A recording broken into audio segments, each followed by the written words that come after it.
ঘটনা কি করছে?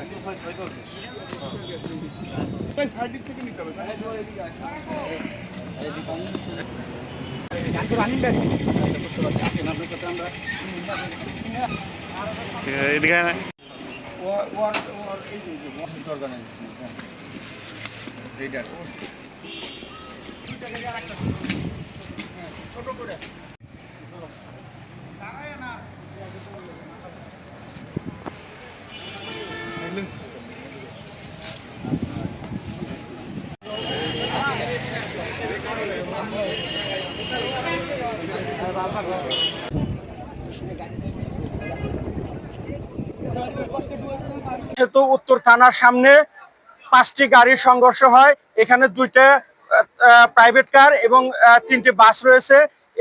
এর ফলে বেশ কয়েকজন যাত্রী আহত হয়। আহতদেরকে উদ্ধার করে বিভিন্ন হসপিটালে প্রেরণ করা হয়েছে। বর্তমানে যান চলাচল স্বাভাবিক।